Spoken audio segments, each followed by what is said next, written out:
Money in football has gone a little crazy. Following the conclusion of each transfer window, the major topic of conversation is not so much who moved where, but how much they were bought for. This summer, we saw the transfer of Jack Grealish from Aston Villa to Manchester City for £100 million, a British transfer record. Aston Villa then spent most of the money on much-needed attacking squad depth by getting Leon Bailey, Danny Ings and Emiliano Buendia. Grealish will be earning close to 400k per week. Football has gone a long way in the last several decades, particularly in terms of transfer costs, but perhaps more so in terms of player salaries. Professional players were not being paid much more than their ordinary countrymen a few decades ago, but now a footballer earning 30k a week is on the low end of the range. Football originated as a game played and watched by blue-collar workers in Europe and South America, and the players were mostly amateurs for most of its early history. Even after the game became professional, the pay for its top performers was a little more than typical workers' income at the time. Due to the brief duration of a footballer's career, elite European players were frequently and financially disadvantaged by their time on the field. Players began to express their influence and seek higher compensation for their work in the 1960s and 1970s, and this began to alter when the maximum salary idea was removed in the early 1960s. Teams were able to offer ever-increasing sums of money to recruit players. In 1979, Nottingham Forest of the English First Division made history by signing striker Trevor Francis in the world's first £1 million transfer. When the EU ruled in favour of player power in the Bosman case in 1995, it opened the door to even higher salary increases. Clubs could no longer seek a transfer fee for players who had reached the end of their contract after the Bosman ruling. The money that had previously been spent on transfer fees could now be utilised for pay offers, and major European teams began to compete for the most enticing salary packages. As a result, player pay has risen steadily, to the point where football players are amongst the highest paid athletes in the world. The reason for this is due to supply and demand, the link between players skilled enough to become professionals for the greatest teams in the world and the clubs that recruit them. There might be a large number of people playing the game, but only a small fraction of such players, though, have the required skill to follow in the footsteps of Messi or Ronaldo. There is a huge need for competent players in football, which means that big clubs like Real Madrid, PSG and Bayern Munich are actively looking for individuals that can help their squad. However, these players are in short supply, making it difficult to find such highly talented players.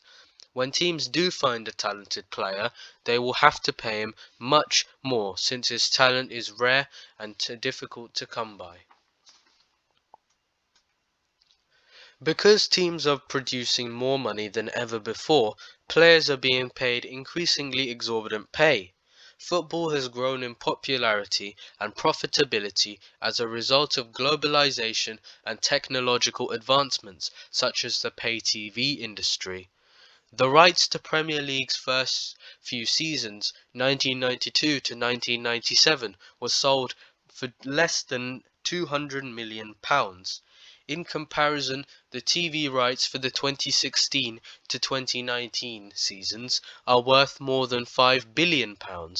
Football teams would not be able to generate such huge profits if people lost interest in the sport. Players would be in lower demand, and their pay would suffer as a result. This explains why football player salaries are so expensive, but keep in mind that footballers also make money from sponsorships in addition to their weekly salary. Players in football or any sport do not survive only on their wages. In reality, they make the majority of their money from sources outside than football, such as advertisements, partnerships, and sponsorships. Although having a large audience is crucial and explains why football players are paid so much, the major money is in the sponsorships, and advertisers appreciate not only the size of your audience but also who you are. One of the most commercial footballers is none other than Cristiano Ronaldo. According to Forbes, approximately 42% of his salary is from endorsements. On Instagram, Ronaldo has almost 300 million followers. He is the most followed person on the planet. Consider how much he would charge to do a paid promotion for a brand on his account. I believe you can now see why football players are so well paid. But the thing is, Cristiano Ronaldo does not even need to promote other companies. In fact, most of the time he promotes his own.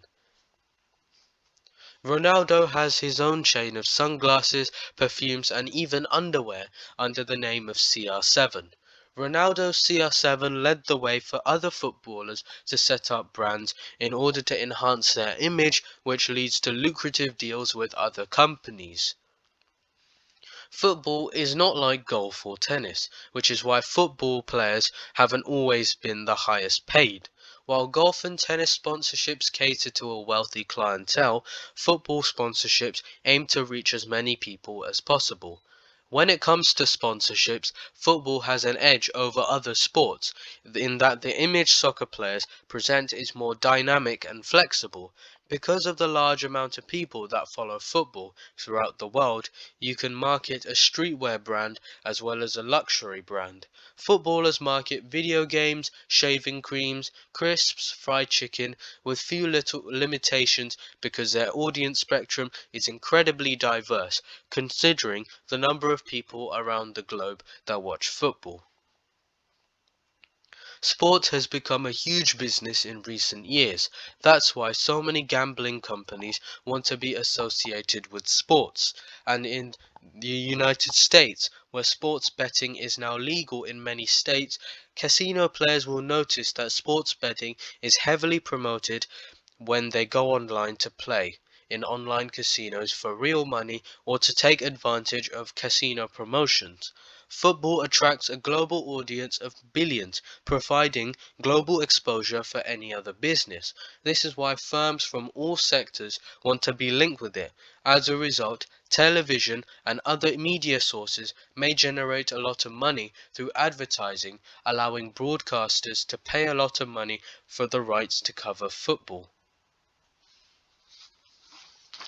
Naturally, this does not imply that the wage increases will continue eternally.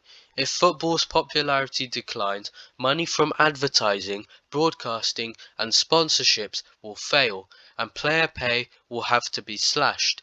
But there's little evidence of this occurring right now, and football player earnings are expected to continue to rise for the foreseeable future.